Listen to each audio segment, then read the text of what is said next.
Hi guys, hi Bel Air. I'm gonna read today chapter 16 from Stella Diaz Has Something to Say. Here we go. Chapter 16. When Mom gets home from work, she makes a big deal about my spelling bee ribbon, which I don't mind. She cries, "Me, baby!" I usually don't like it when she says my baby in public, but at home it makes me hug her even more. This calls for a celebration. How about a trip to the biblioteca and some frozen yogurt afterward? I squeal and spell Y-E-S. That sounds like a great night. I also squeal because I love hearing the word biblioteca. It's such a fun word. I love going to the library. Mom changes out of her suit.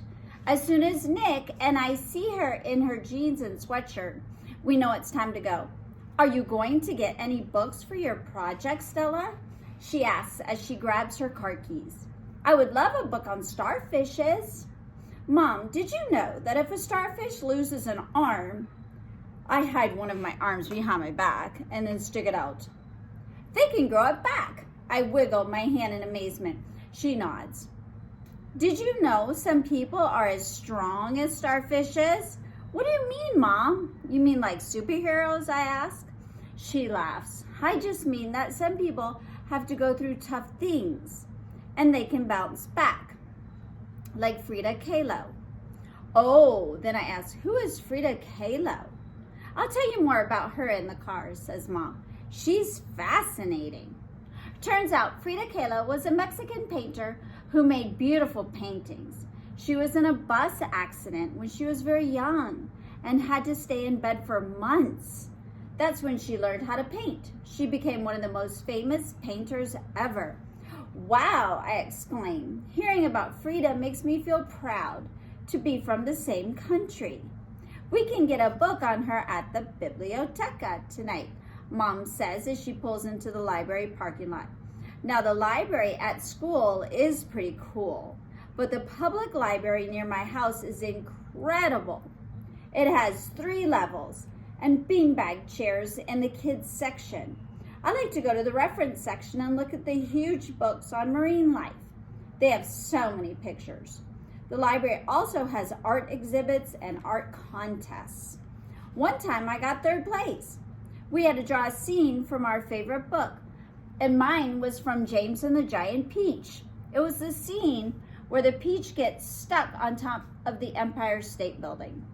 I found this really cool photo of the building so I could see how to draw it and added many little seagulls. Mom framed it at home and always says that one day it will be very valuable. When we get to the library, I see a sign near the front door that reads, "Local author presentation in the auditorium." "Mom, can we go, por favor?" I ask. I say please. Mom usually says yes. Mom looks at her watch and then at me. I'm giving her the biggest puppy dog eyes I can. She nods yes and gives me a kiss on the head. Nick says, "It starts in 30 minutes. Time to move it," as he runs over to the graphic novels. In the meantime, I spot more books on marine animals while Mom looks for a book on Frida Kahlo and some mystery novels for herself. Since I've already done research at the library for my project, I know exactly where the fish books are. I only have a few more fishes to go, and I also want to get more photos for the starfish page that I'm finishing. I found a picture of a royal starfish that's purple with an orange border. Nick wanders over with a stack of graphic novels and peeks over my shoulder. "I can't wait to draw it," I whisper. "I'm sure it'll be great, like the rest of your drawings, little Miss Frida Kahlo." I giggle. "Do you think they'll have one at the Shed Aquarium?" Nick shrugs his shoulders. "Maybe. Also, Mom's a little busy with work, so I don't know when exactly we'll go." Nick's been so great about the presentation. He told Mom about the Shed Aquarium idea, and now I just hope we can really go. We've also been brainstorming how to make my presentation more interesting, and he suggested that I should be a fisherman. That sounds a little boring. But then I came up with the idea of doing a submarine. I just need to finish my research before I start building it. Nick says, "Come on, champ, time to go." I grab his arm and we run over to Mom, who's standing near the auditorium. We enter just as the show is starting.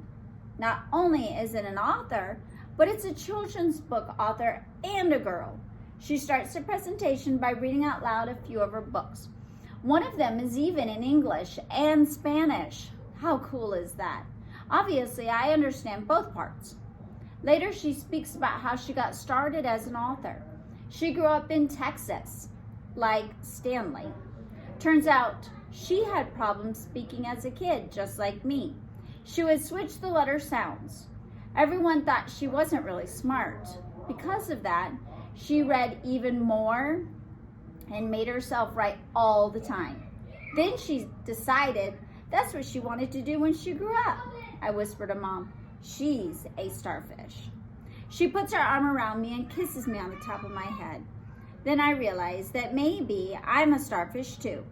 My name is Australia, after all. When I get home, I draw the royal starfish. As soon as I'm done, I whisper to Pancho, "Don't tell anyone, but I might want to be an author one day." Pancho, of course, doesn't say anything. He's the best at keeping secrets. Thanks.